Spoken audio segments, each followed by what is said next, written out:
Hello everyone, स्वागत है आपका चैनल टेक थ्रस्ट में। आज आपको हम बताने वाले हैं, एक वैकेंसी आई हुई है, बिहार एसएससी के थ्रू आई हुई है।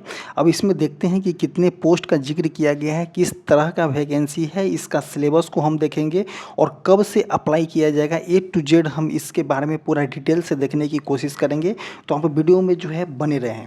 तो देखिए, सबसे पहले हम आपको बता दें कि बिहार कर्मचारी चयन आयोग की तरफ से वैकेंसी आई हुई है।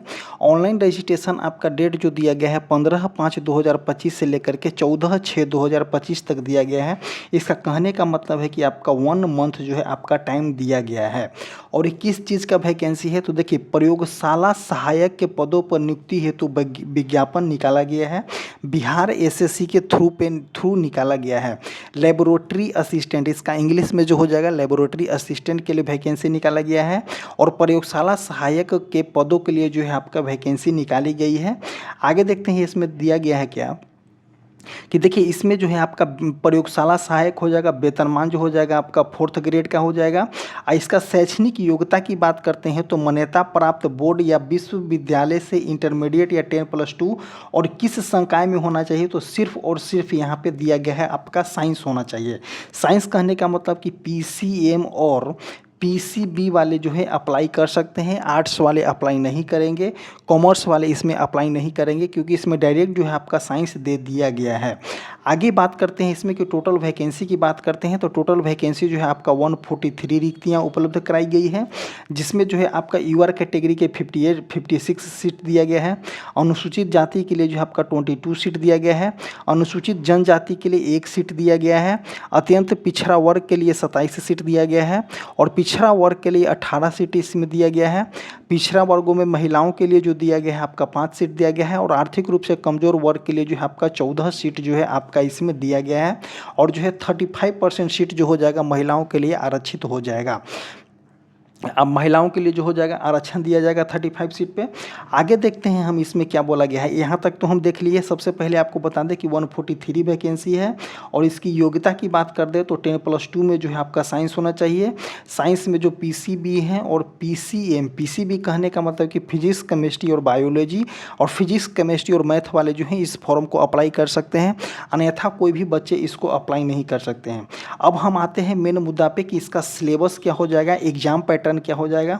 तो देखिए, इसमें जो है आपका उम्र सीमा जो है भी आपको दिया गया है कि 1/8/2024 के आधार पर जो है आपका उम्र को काउंट किया जाएगा और न्यूनतम जो है 1/8/2024 के न्यूनतम आप 18 वर्ष के होंगे तभी आप इस फॉर्म को अप्लाई कर सकते हैं, अन्यथा आप अप्लाई नहीं कर सकते हैं।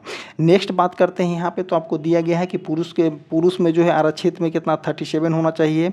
पिछड़ा वर्ग के लिए आपको 10 तो 40 दिया गया है। आरक्षित महिला के इसमें 40 दिया गया है। अनुसूचित जाति एवं अनुसूचित जनजाति के पुरुष एवं महिला के लिए 42 दिया गया है, जो कि आप इसमें देख सकते हैं। आगे बात करते हैं हम इसके मेन टॉपिक पे हम बात करते हैं क्या, शैक्षणिक योग्यता तो हम देख लिए। अब देखेंगे हम परीक्षा की प्रकृति को देखेंगे कि किस तरह से इसमें परीक्षा ली जाएगी और कितने नंबर के क्वेश्चन इसमें आएगा। तो आइए देखते हैं पूरा डिटेल से। तो देखिए, परीक्षा की प्रकृति जो है आपका क्या दिया गया है, इसमें जो देखेंगे हम परीक्षा की प्रकृति को देखेंगे तो वस्तुनिष्ठ प्रश्न जैसे कि आपका पूछा जाता है। बिहार कर्मचारी चयन आयोग परीक्षा संचालित नियमावली 2010 के आलोक 40,000 से अधिक आवेदन प्राप्त होने पर, ध्यान दीजिएगा कि 40,000 से अधिक आवेदन प्राप्त होने पर प्रारंभिक परीक्षा का आयोजन की जाएगी और अधिक आवेदन प्राप्त होने पर प्रारंभिक परीक्षा 1 से अधिक चरणों में आयोजित की जाएगी। विभिन्न चरणों में परीक्षा आयोजित किए जाने की स्थिति में परीक्षा परिणाम समानीकरण की प्रक्रिया अपनाते हुए तैयार की जाएगी।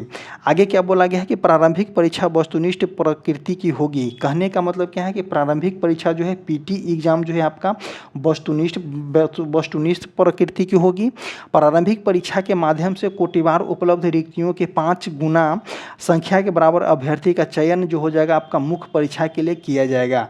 तो देखिए, इसका जो हो जाएगा 5 गुना किसके लिए, तो पीटी का 5 गुना जो है आपका जो वैकेंसी का 5 गुना जो है आपका किसके लिए, तो मेंस के लिए चुना जाएगा। परीक्षा हेतु अलग से विज्ञापन प्रकाशित की जाएगी। तो और इसके इसके परीक्षा हेतु मतलब कि मेंस के परीक्षा हेतु जो है अलग से विज्ञापन प्रकाशित की जाएगी। आगे क्या बोला गया है इसमें कि देखिए, प्रश्न वस्तुनिष्ठ एवं वैकल्पिक होंगे। कुल प्रश्नों की संख्या जो है आपका 150 बताया गया है। प्रत्येक सही उत्तर के लिए 4 अंक दिए जाएंगे और प्रत्येक गलत उत्तर के लिए 1 अंक की कटौती की जाएगी। परीक्षा की अवधि जो है आपका 2 घंटा का होने वाला है।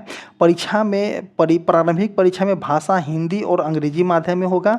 अगर हिंदी एवं अंग्रेजी प्रश्न के पत्रों में कोई भिन्नता होती है तो अंग्रेजी के प्रश्न की जो है आपका मान्यता दी जाएगी। आगे देखते हैं कि परीक्षा हेतु निर्धारित पाठ्यक्रम को देख लेंगे कि क्या क्या इसमें पूछा जाएगा। तो देखिए, सबसे मेरा मेन टॉपिक अब यहाँ से मेरा चल रहा है कि परीक्षा प्रारंभ में क्या परीक्षा जो हो जाएगा, प्रारंभिक परीक्षा में एकमात्र सामान्य विज्ञान जिसका जो है नामांकित विषय आपका कौन सा हो जाएगा, तो समान अध्ययन के लिए जो है आपका 35 प्रश्न हो जाएगा और विज्ञान जो है आपका 75 प्रश्न का हो जाएगा। और मानसिक योग्यता और मानसिक क्षमता परीक्षा मतलब कि क्वांटिटिव एप्टीट्यूड और रीजनिंग के परीक्षा क्वेश्चन जो हो जाएगा आपका 40 हो जाएगा। तो अगर इसमें जो है साइंस का खेल है तो साइंस में जो आपका 75 क्वेश्चन जो है सिर्फ और सिर्फ साइंस से पूछा जाएगा। समान अध्ययन से आपका 35 क्वेश्चन पूछा जाएगा और मैथ और रीजनिंग मिला करके 40 क्वेश्चन पूछा जाएगा। तो टोटल जो हो जाएगा आपका 150 क्वेश्चन हो जाएगा। अब देखते हैं जो साइंस पूछा गया है तो किस तरह का साइंस होगा, तो उसको ऊपर जिक्र करते हैं। तो देखते सबसे पहले देखेंगे कि समान अध्ययन में क्या क्या पूछा जाएगा। तो देखिए, समान अध्ययन जो आप समझ सकते हैं, जैसे कि आपको दिया गया है समान अध्ययन में आसपास के वातावरण में समान जानकारी तथा समाज में उसके अनुप्रयोग के संबंध में योग्यता की जांच, वर्तमान घटनाओं जैसे कि दिन प्रतिदिन घटनाओं, ये हो जाएगा आपका करेंट अफेयर से क्वेश्चन मुझे देखने को मिलेगा। मामलों की दृष्टिकोण जैसे कि मामलों से संबंधित ऐसे प्रश्न भी शामिल किए जाएंगे जिसके बारे में जानकारी रखने के किसी भी शिक्षित व्यक्ति से अपेक्षा की जा सकती है। ठीक है, मतलब कि आपका जो है आपका जनरल नॉलेज किस तरह से होगा, इस तरह का एक क्वेश्चन पूछा जाएगा। एक जो यहाँ पे दिया गया है समसामयिकी विषय, समसामयिकी विषय क्या हो जाएगा, राष्ट्रीय और अंतर्राष्ट्रीय पुरस्कार को देखा जाएगा, भारतीय भाषा देखा जाएगा, पुस्तक को देखने को मिलेगा, आपको लिपि देखने को मिलेगा, राजधानी देखने को मिलेगा, उसका मुद्रा देखने को मिलेगा।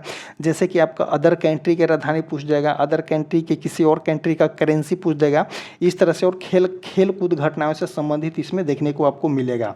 आगे देखते हैं क्या बोला गया है, भारत और उसके पड़ोसी देश से भी देखने को क्वेश्चन मिलेगा। जैसे कि आपका हो जाएगा भारतीय संविधान हो जाएगा, भूगोल हो जाएगा, हिस्ट्री हो जाएगा, ये सभी क्वेश्चन। बिहार आंदोलन में जो है राष्ट्रीय आंदोलन में बिहार की क्या भूमिका रह चुकी है वैसा क्वेश्चन देखने को मिलेगा।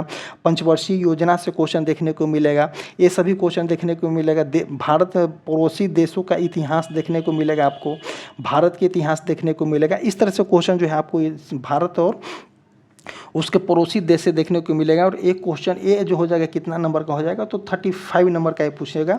आगे देखते हैं कि क्या बोला गया है, खंड ख देखेंगे। खंड ख में क्या हो जाएगा, तो साइंस हो जाएगा। तो देखिए, सबसे मेन अगर पॉइंट हम यहाँ पे देखते हैं तो विज्ञान के प्रश्न इंटरमीडिएट 10+2 के पाठ्यक्रम में अनुरूप होगा। मतलब कि अगर साइंस से क्वेश्चन अगर पूछा जा रहा है साइंस से, तो वो जो हो जाएगा आपका 10+2 से क्वेश्चन जो है आपको देखने को मिलेगा साइंस से। अगर 10+2 आप किए हुए 10+2 जो हो जाएगा, और जो है आपका साइंस से क्वेश्चन, साइंस का मेथड क्या हो जाएगा, तो साइंस का मेथड जो हो जाएगा 10+2 से क्वेश्चन देखने को मिलेगा। और टोटल क्वेश्चन की प्रकृति जो हो जाएगी इसमें 75 हो जाएगी। तो देखिए, इस फॉर्म को वही स्टूडेंट भर सकते हैं जिसका साइंस पे अच्छा पकड़ होगा, वैसे ही स्टूडेंट इसको पकड़ सकते हैं, क्योंकि 75 क्वेश्चन जो है आपका साइंस हो जाएगा और जो 75 क्वेश्चन बचा आपका जिसमें जीके हो जाएगा और प्लस में मैथ हो जाएगा और रीजनिंग हो जाएगा। आगे देखते हैं नेक्स्ट क्या बोला गया है। नेक्स्ट दिया गया है इसमें कि मात्रात्मक योग्यता, जैसे कि आपको मैथमेटिक्स में जो हो जाएगा संपूर्ण संख्या पति देखने को मिलेगा, उसके बाद प्रतिशत हो जाएगा, अनुपात हो जाएगा, समानुपात हो जाएगा, औसत ब्याज हो जाएगा, ये सभी देखने को मिलेगा। उसके बाद आप जो है रीजनिंग से क्वेश्चन आपको देखने को मिलेगा। और इसी तरह से दिया गया है कि आगे देखते हैं इसके बारे में कि मेधा सूची में समान प्राप्तांक होने की स्थिति में उम्मीदवार की उपस्थिति जन्म तिथि के आधार पर अधिक उम्र वाले उम्मीदवार का मेधा क्रम में ऊपर रखा जाएगा। समान प्राप्तांक एवं समान जन्म तिथि होने की स्थिति में उम्मीदवार के नाम के अंग्रेजी वर्णमाला के अनुसार जो है मेधा क्रम में स्थान दिया जाएगा। ये सभी तो हो गया यहाँ पे। अब हम आपको बताते हैं कि जिस तरह से क्वेश्चन आपको इसमें दिया गया और आगे इसमें क्या बोला गया है कि क्वालिफाइंग मार्क कितना होना चाहिए, तो आरक्षित वर्ग के लिए जो क्वालिफाइंग मार्क्स 40 होना चाहिए, पिछड़ा वर्ग के लिए 36.5 होना चाहिए और अत्यंत पिछड़ा वर्ग के लिए 34 होना चाहिए। अनुसूचित जाति एवं अनुसूचित जनजाति के लिए 32% क्वालिफाइंग मार्क्स होना चाहिए। महिला वर्ग के लिए 32% दिया गया है और दिव्यांग के लिए, सभी दिव्यांग के लिए जो है आपका 32% जो है आपका क्वालिफाइंग मार्क्स इसमें दिया गया है। तो अब हम आपको बता दें कि इसके थ्रू जो है आप फॉर्म को भर सकते हैं इस तरह से। और इसमें जो है आपका 540 रुपया जो है यूआर कैटेगरी के लग रहा है। अनुसूचित जाति अनुसूचित जनजाति के लिए उनके लिए 135 रुपया लगेगा और जो दिव्यांग जनजाति हैं उनके लिए 135 लगेगा। समान श्रेणी के महिलाओं के लिए, सभी श्रेणी के महिलाओं के लिए जो है 135 रुपया लगेगा। उसके बाद बिहार के सभी क्षेत्र में निमा अभ्यर्थी के लिए कितना लगेगा, 540 रुपया हेतु आपको लगेगा। अगर बिहार राज्य के बाहर से हैं तो आपको 540 रुपया देना पड़ेगा फॉर्म के लिए। और इसी तरह से जो है आपको हम बता दिए कि किस तरह से इसका योग्यता हो जाएगा। तो अगर इसमें आप 10+2 से साइंस किए हुए हैं तो आप भर सकते हैं। आपका इसमें परीक्षा की प्रकृति जो है पीटी का जो है इसमें सिलेबस दिया गया है। इनकेस अगर ज़्यादा स्टूडेंट होते हैं तो वैकेंसी का 143 वैकेंसी का 5 गुना जो है आपको मेंस के लिए भी बुलाया जाएगा। और मेंस के लिए मेंस का जो है आपका अभी एग्ज़ाम डेट, ये मेंस का जो है भी इसमें सिलेबस नहीं दिया गया है। मेंस का सिलेबस जैसे ही मेंस का विज्ञापन निकालेगा उसमें मेंस का सिलेबस होता है, तो उसी में ही जो है आपको मेंस का सिलेबस इसमें दिया जाएगा। इसमें पीटी का सिलेबस जो है आपको दिया गया है कि आपका जो है पीटी के सिलेबस में आपका 35 क्वेश्चन जो हो जाएगा, 35 क्वेश्चन जो हो जाएगा आपका जीके से हो जाएगा। जीके में आपका करेंट अफेयर आ जाएगा, हिस्ट्री, ज्योग्राफी, पॉलिटी वगैरह सब चीज़ आ जाएगा। 75 क्वेश्चन जो हो जाएगा आपका किससे हो जाएगा, तो 25 क्वेश्चन सिर्फ और सिर्फ साइंस होगा। और साइंस की प्रकृति कहाँ से पूछी जाएगी, तो इंटरमीडिएट का साइंस हो जाएगा। और उसके बाद आपको बता दें कि अगर हम ये 40 क्वेश्चन बचा तो 40 क्वेश्चन जो है आपका 40 क्वेश्चन मैथ और रीजनिंग दोनों मिला करके 40 क्वेश्चन होगा। तो ये जो आपको पूरी तरह से डिटेल हो गया। अगर आपको ज़्यादा जानकारी इससे लेना है कि इसके बारे में फॉर्म के अप्लाई डेट भी आपको दे दिया गया है कि फॉर्म का अप्लाई डेट स्टार्टिंग में ही दिया गया है कि कब से फॉर्म का जो है अप्लाई किया जाएगा। फॉर्म एप्लीकेशन के लिए डेट जो है आपका 15/5/2025 से 14/6/2025 जो आपको दे दिया गया है। तो आप जाइए और इस फॉर्म को अप्लाई कीजिए। अगर किसी भी प्रकार की आपको दिक्कत होती है तो इसमें जो है हमारा जो है मोबाइल नंबर दिया गया है, उससे आप डायरेक्ट कॉल कर सकते हैं और डायरेक्ट आप पूछ सकते हैं किसी भी प्रकार की अगर दिक्कत होती है इस फॉर्म के रिलेटेड तो। और हमारा जो टेलीग्राम चैनल है, कमेंट बॉक्स और डिस्क्रिप्शन बॉक्स में टेलीग्राम का लिंक पिन किया गया है। और जितने भी बच्चे जो हैं इस बिहार एसएससी की तैयारी करते हैं, ये वाले फॉर्म को एक ज़रूर भरिएगा। इसी तरह से जो है वीडियो समाप्त होता है। Thank you.